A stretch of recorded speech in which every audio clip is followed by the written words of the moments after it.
मावकी अलारखिया सुमार का ताल्लुक असल में मिला कितियार सिंध से था, मगर उनका खानदान बम्बे में आबाद हो गया। वो कपड़े और चीनी के मशहूर ताजिर थे।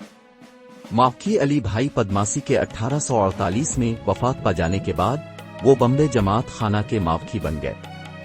इस्माइलियों के पास डवनगरी बम्बे में 1790 से एक कब्रिस्तान मौजूद था जो 12,706 मुरब्बा गज पर मुहित था।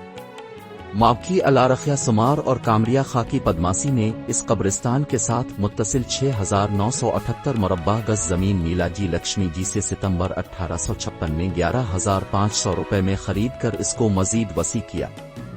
1866 के आगा खान केस के दौरान जब मुखालिफ गिरोह ने 20 अक्टूबर 1861 को अवामी तौर पर सुन्नी फिरके में शमूलियत इख्तियार की, तो इमाम हसन अली शाह ने एक फरमान जारी किया।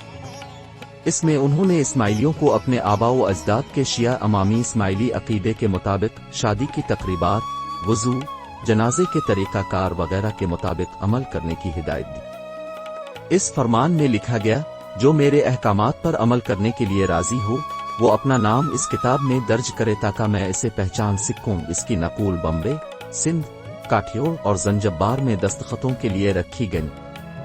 बम्बे और काठियोड़ में चंद अफराद को छोड़कर तकरीबन तमाम इस्माइलियों ने इसको कबूल किया।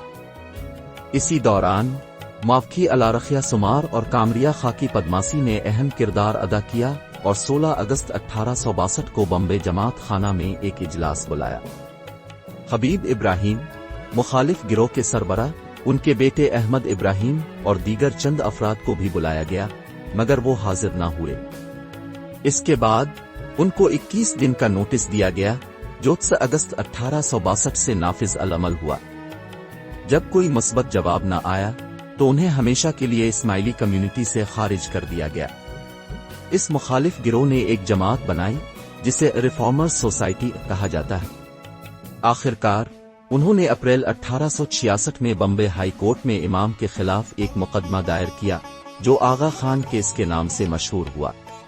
मावकी अलारखिया सुमार और कामरिया खाकी पदमासी ने आगा खान केस की पैरवी में काबिले कदर खिदमात अंजाम दे। केस जीतने के बाद इमाम आगा अली शाह ने मावकी के ग्रुप को इस्माइली फिदाई और इस्माइली सिपाही के अलकाबात से नवाजा। आइए यहाँ एक लम्हे के लिए राख कर एक अहम वाक़ये का जायजा लेते हैं। ज्यादातर मुनहरिफीन अपनी बरतरफी से पहले जमात खाने में हाजिर होते थे और दुआओं में शामिल होते थे, लेकिन शाहज दीदार के अल्फाज के दौरान हाथ नहीं मिलाते थे। ताहम मावकी अलारखिया सुमार ने जमात को कहा कि उनकी इस हरकत को संजीदगी से न लिया जाए। इसके बरक्स जमात के दीगर अराकीन ने हसन मामूल शाहज दीदार के अमल को जारी रखा और उन्हें पंजी भाई यानी हाथ मिलाने वाले भाई कहा जाने लगा, जो वफादार इस्माइलियों की एक मुनफरिद पहचान बन गई।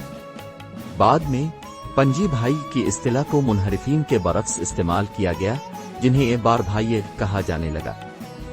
इस मकाम पर कामरिया खाकी पदमासी के बारे में भी चंद अल्फाज का इजाफा करना जरूरी है, जो मावकी अलारखिया सुमार के करीबी साथी थे। उनका ताल्लुक असल में मांदरा कैचे से था, लेकिन उनका खानदान बाद में बम्बे में आबाद हो गया। वो फर्नीचर और शीशे के सामान के एक बड़े ताजिर थे। वो बम्बे जमात खाने के कामरिया बने, जहां उन्होंने 22 साल तक खिदमात अंजाम दी। उन्होंने आगा खान केस के दौरान और कम्युनिटी की फलाह व बहबूद के प्रोग्रामों के लिए बड़ी रकम खर्च की, जिसकी बदौलत उन्हें उशर की अदायगी से मुस्तसन करार दिया गया। 1875 में वो हरबा केस में जमात की जानिब से गवाह के तौर पर पेश हुए। वो 21 जून 1877 को इंतकाल कर गए, जबकि उनके करीबी साथी मावकी अलारखिया सुमार 1880 में वफात पा गए।